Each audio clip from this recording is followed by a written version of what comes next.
Bom dia, de regresso a mais um vídeo relativo à disciplina de Apurado de Estatística. Hoje vamos fazer dois exercícios respeitantes a testes de ajustamento.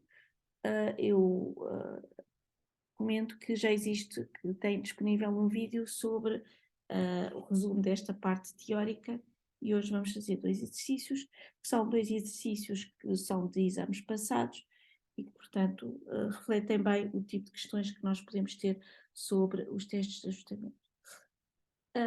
Eu trago para estes testes sempre uma pequena informação de lado relativa aos valores, uma vez que é preciso fazer alguns cálculos e, portanto, é por isso que de vez em quando aparecem estas mensagens ao lado, mas exatamente só para isso. Ok, muito bem. Portanto, o primeiro exercício que eu trago aqui é o seguinte: um processo de elaboração contínua causa interrupções na produção. A observação do número de interrupções por semana, X, durante o último ano, 52 semanas, conduziu aos seguintes resultados. Portanto, isto é a tabela em que temos as classes e as frequências observadas. Portanto, em relação à anotação que está patente no vídeo correspondente, isto são as classes, que neste caso são classes individuais constituídas pelos elementos 0, 1, 2 e 3, e aqui são as frequências observadas que nós designamos por OI. E agora quer testar a hipótese de X, que é a variável correspondente ao número de interrupções por semana, ter uma distribuição uniforme discreta entre 0 e 3 e decidir com base no valor P. Portanto, o que é que eu quero? Eu quero verificar se X tem distribuição uniforme discreta no conjunto 0, 1, 2, 3, ou se pelo contrário não tem esta distribuição.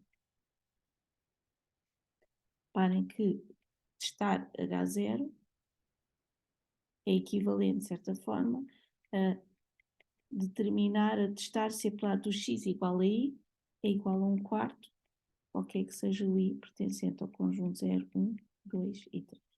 Portanto, é isso que nós queremos testar e vamos testar isto com base no valor P.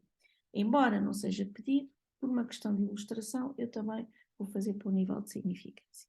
Muito bem, portanto, o que é que nós precisamos? Precisamos de calcular as frequências esperadas sob a hipótese H0.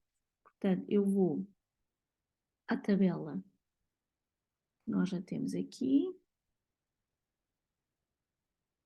vou adicionar uma linha que é correspondente, portanto, já sabemos que isto são as classes, isto são os OIs, e agora tenho que calcular as frequências esperadas. São os AIs. Ok. Portanto, eu aqui tenho 52 semanas, portanto, neste caso, sob H0, por exemplo, o E0, que é a frequência esperada da classe 0, vai ser 52 vezes 1/4. Porque é 1/4, porque é o valor que nós estamos a pôr é H0, que é igual a 13. E neste caso, como é sob a hipótese H0 é uma variável tória discreta, uniforme discreta, isto vai ser igual ao E1, E2, E3. Ok, portanto, isto são os meus valores esperados.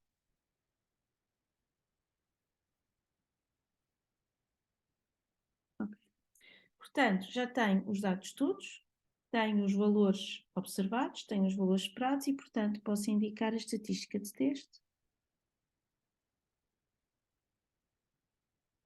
A estatística de teste é sempre a mesma, os testes de ajustamento, e, portanto, vai ser um Q0, que é o somatório desde, se calhar, vamos pôr aqui a começar no 1, esta era a notação que eu tinha, é a notação que faz mais sentido com a estatística de teste. 3 e 4, portanto, vai ser o somatório desde igual a 1 até 4, da diferença entre as frequências observadas e as frequências esperadas ao quadrado, sobre EI, sobre H0, tem uma distribuição aproximadamente Q quadrado com K é o número de classes, que é 4, menos 1, portanto, 3 graus de liberdade. Ok. Portanto, o próximo passo é calcular o valor observado da estatística de teste. Portanto, o valor observado vão ser estas diferenças consecutivas, 12 menos 13 ao quadrado sobre 13, mais 13 menos 13 ao quadrado sobre 13, mais 14 menos 13 ao quadrado sobre 13, mais 13 menos 13 ao quadrado sobre 13, que dá 0,154. Este é o valor observado da estatística de teste. Bom, portanto, como é pedido, eu agora tenho que decidir com base no valor P. Mas, por uma questão só de ilustração, vamos decidir também para um nível alfa. Vamos, por exemplo, fixar, supondo que alfa é igual a 1%. Repito, não era isto que era pedido, nem tem que ser feito. Portanto, quando aparecer um exercício, vocês têm ou que resolver com base no nível de, decidir com base no nível de significância alfa, ou com base no valor P, de acordo com o que for pedido no enunciado. Muito bem. Portanto, se eu quiser decidir com base no valor alfa, vou fazer o desenho da minha estatística de teste, da distribuição da mesma.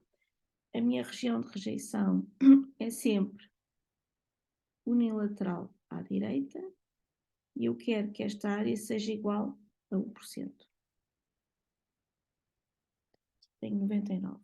Ou seja, este ponto que está aqui é a função de distribuição, é o quantile, desculpem, a função de distribuição, é o f menos 1, de um q quadrado com 3 graus de liberdade, e é o quantile de probabilidade de 0,99.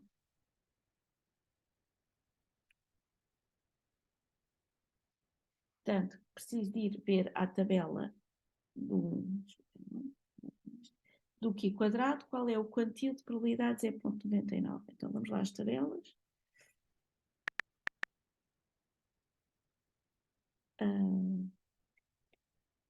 Portanto, é o quantile de uma Q quadrado com 3 graus de liberdade.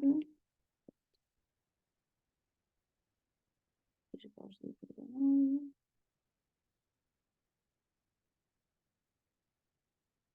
Ok. Desculpem a minha lentidão, mas para ver se eu não me engano. Mais fácil.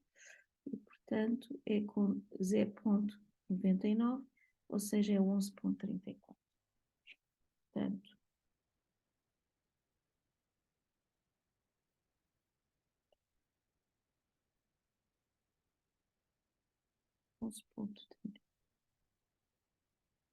ok, portanto, agora o que eu teria de fazer era verificar onde é que estava o valor observado da estatística de teste, está aqui, e portanto, nesse caso, eu diria que como o Q0, que é o valor observado, que é 0,154, é inferior a 11,34,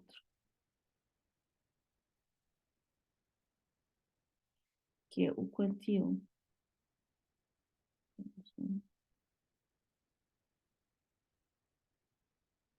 aqui quadrado de 3 graus de liberdade 0,99, então H0 não é rejeitada para alfa igual a 1%. Aliás, eu consigo dizer para alfa menor ou igual que 1%. Bom, mas isto era se eu soubesse quanto é que era o valor alfa. Se eu quiser decidir com base no valor P, portanto, eu tenho um procedimento semelhante.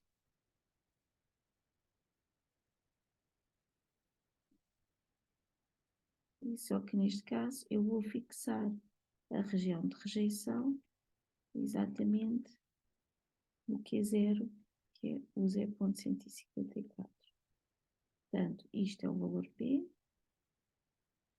este é o valor 1 menos P, ou seja, 1 menos P é igual ao valor da função de distribuição de um Q quadrado com 3 graus de liberdade no ponto 0,54, ou seja, o valor P é 1 menos o valor da função de distribuição neste ponto.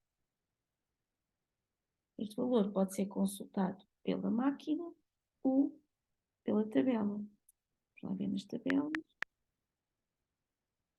Portanto, nas tabelas eu teria que andar à procura na linha correspondente ao ao 3 graus de liberdade, ao 0,154. Como vocês verão, o 0,154 está entre aqui e aqui, e portanto significa que a função de distribuição do ponto que eu ando à procura está entre 0,01 e 0,025. Então, eu sei que isto pertence ao intervalo 0,01 e 0,025. Ou seja, o meu P pertence ao intervalo 1 menos 0,025, que é 0,975, e 1 menos 0,01, que é 0,99. Portanto, a decisão será rejeitar H0, qualquer que seja o alfa, maior ou igual que 99%, não rejeitar H0,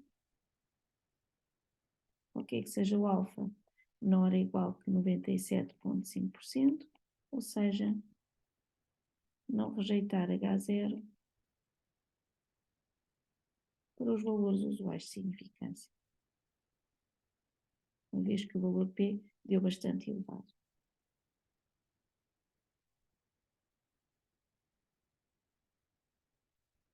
Okay? Portanto, aqui está um teste de ajustamento, feito para uma variável aleatória, neste caso é discreta, portanto, as classes são valores pontuais, mas se fossem intervalos era a mesma coisa. A única coisa é que se fossem intervalos, a frequência esperada seria não a probabilidade no ponto, mas a probabilidade em cada um desses intervalos. Ok? Alguma dúvida? Ok, portanto, eu tenho só mais um exercício, uma vez que são bastante repetitivos os exercícios relativos aos testes de ajustamento e, portanto, não parece que seja necessário estar a ilustrar-vos com vários exercícios. Já agora, estes exercícios eu retirei-os de exames anteriores. Aliás, por exemplo, o próximo que eu vou fazer, e como verão tem a resolução toda nas provas de avaliação, foi feito, portanto, este é o próximo exercício que eu vou fazer e é relativo ao exame de época especial de 2017-2018. Portanto, tem muito material disponível na página da cadeira. Ok, portanto, para este exercício, vamos montar isto, tirar, é o seguinte: conjetura-se que o número de defeitos de um circuito eletrónico, X, possui uma distribuição de Poisson com valor esperado de 0,8. Ao inspecionarem 60 circuitos selecionados ao acaso, obteve-se a seguinte tabela de frequências. Portanto, eu tenho que em 60 circuitos, em 33 deles eu não observei nenhum defeito, em 14 observei um e em 13 observei pelo menos 2. E calculo as frequências, portanto, isto são as frequências observadas e isto são as classes. Na linear, quero calcular as frequências absolutas esperadas sobre H0, e o que é o H0? É admitir que o X tem distribuição Poisson de parâmetro 0,8. Ok, muito bem, portanto, o que é que eu tenho aqui? Portanto, o E2 vai ser a frequência esperada da classe correspondente ao ponto 1, portanto, isto vai ser n vezes a probabilidade sobre H0, X tem uma distribuição Poisson, vou escrever assim, por exemplo, e portanto isto fica 60, vezes a probabilidade de uma Poisson de parâmetro é levantada, de parâmetro 0,8 no ponto 1, portanto fica é levantada menos 0,8, 0,8 levantado a 1 sobre 1 fatorial. E isto dá 21,57. O E3 podem calcular de diversas... Desculpa lá, deixem-me só tirar isto, que isto vai ser... O E3 podem calcular de duas maneiras. Ou calculam da mesma forma, e portanto seria n vezes a probabilidade, o E3 é o x maior ou igual que 2, dado que o x é a distribuição Poisson, parâmetros é 0,8, e portanto isto fica 60 vezes 1 menos a propriedade do x ser menor ou igual que 1, dado que o x é Poisson de parâmetro 0,8, e portanto isto fica 60 vezes 1, e agora teriam que ir ver, calcular ou ir ver à tabela a probabilidade do x igual a 0 e a probabilidade do x igual a 1. De qualquer forma, nestes exercícios, o mais simples é, eu sei que a soma das frequências observadas é igual à soma das frequências esperadas, é igual à dimensão amostral. Portanto, a maneira mais simples de fazer isto seria fazer 60 menos a soma do E1 com o E2, portanto 26,96 mais 21,57. E assim, não só os cálculos são mais simples, como garantem que a soma das frequências absolutas esperadas é igual à dimensão amostral. E, portanto, isto estava 11,47, que é o valor que eu trago aqui também da resolução. Okay? Portanto, a intervenção da hipótese H0 ocorre no cálculo das frequências esperadas. Para testar a hipótese H0, vamos utilizar essa informação, mas é só para fazer o cálculo da estatística de teste. Portanto, quando eu quero testar H0 a um nível de significância de 5%, e novamente vamos fazer para o nível de significância de 5% e vamos fazer para o valor P, novamente por motivos pedagógicos, portanto, eu tenho que indicar sempre as hipóteses. Portanto, eu estou a testar que o x tem distribuição Poisson de parâmetros 0,8 ou, em alternativa, que não tem esta distribuição. A minha estatística de teste é somatório desde igual a 1, neste caso eu tenho 3 classes, tenho a classe do 0, do 1 e do maior igual que 2. 3 classes, está certo? O i menos i ao quadrado sobre i, portanto isto é a estatística de teste que está também no formulário, que tem distribuição sobre H0, aproximadamente Q quadrado, com o número de graus de liberdade é igual ao número de classes, que é 3, menos 1, 2. Ok. Portanto, agora vou calcular o valor observado. O valor observado é fazer as diferenças entre as frequências observadas e as esperadas. Portanto, é 33 menos 26,96 ao quadrado sobre 26,96, é a primeira classe.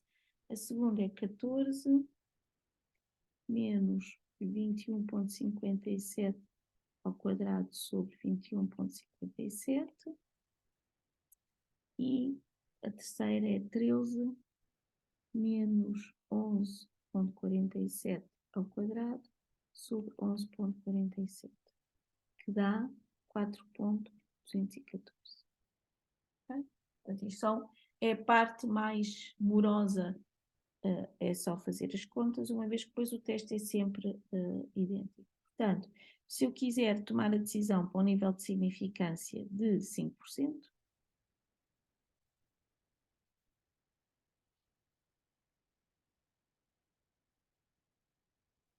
o que eu faço é, novamente, a região de rejeição, é sempre do mesmo tipo. Portanto, eu quero encontrar este ponto A, que é o F menos 1, portanto, eu quero que a área seja 0,05, que a área é 0,95, portanto, quero um Q quadrado com 2 graus de liberdade e é o quantil de probabilidade 0,95. Portanto, vamos às tabelas. E o quantil de probabilidade 0,95 para 2 graus de liberdade é o 5,991.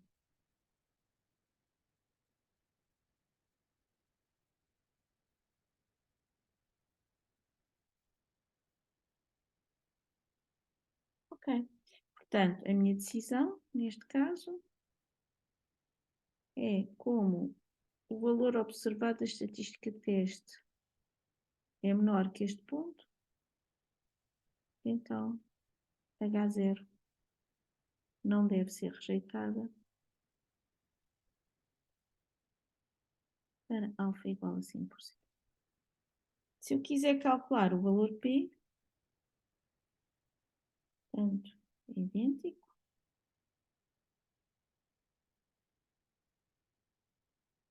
Só que agora, em vez de eu saber a área, sei onde começa a região de rejeição. Atenção que eu nunca faço isto à escala, como já perceberão. E, portanto, o valor observado da estatística de teste, que é 4.214, e, portanto, aqui é o valor P e aqui é 1 menos P. Ou seja, o P é igual a 1 menos o valor da função de distribuição, um Q quadrado com 2 graus de liberdade no ponto 4.214.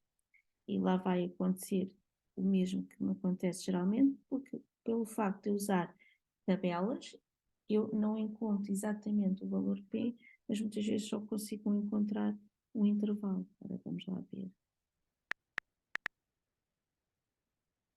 Portanto, eu terei que procurar para 2 graus de liberdade 4. Quanto é que era? Era 4 qualquer coisa. Portanto, que está alguns por aqui. Portanto, ou seja, o valor da função de distribuição do ponto que eu ando, que eu sei, que é o valor observado da estatística de teste, a função de distribuição tem 0.85 e 0.90. Portanto, eu sei que isto pertence ao intervalo 0.85, 0.90. É isso, não é? Desculpem lá, só para ver se não estou a fazer.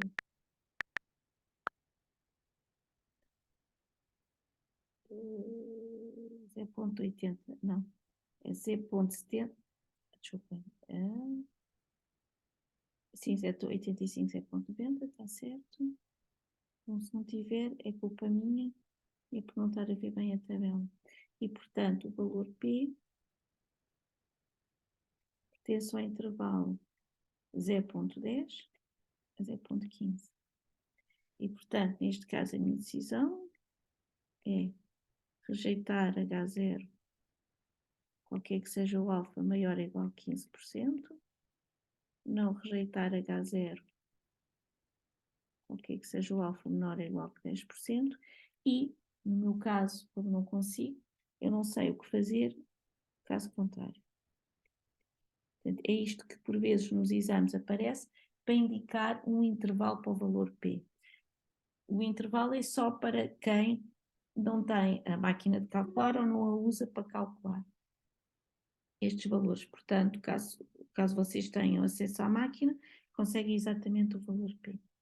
No meu caso, ou no caso de utilizar as tabelas, em alguns exercícios o valor não está na tabela e, portanto, temos um intervalo.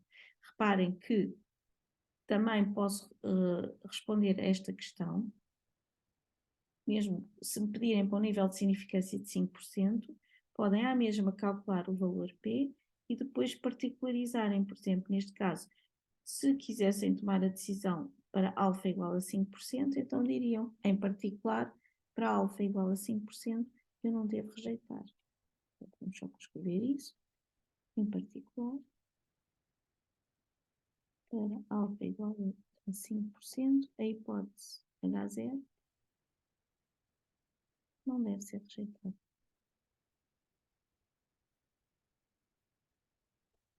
Ok. E, portanto, aqui tem 2 exercícios sobre testes de ajustamento, em que mostra como é que os testes são feitos, passando pela elaboração da tabela das frequências observadas, que é sempre dada, e as frequências esperadas, que pode ou não ser dada totalmente ou parcialmente, e depois tem um procedimento para testar, quer para um nível de significância fixo, quer para um valor P. E pronto, portanto, em relação aos testes de ajustamento, estes são exercícios ilustrativos e que mostram a maior parte das questões relevantes nos testes de ajustamento. Muito obrigada pela vossa presença e até ao próximo vídeo.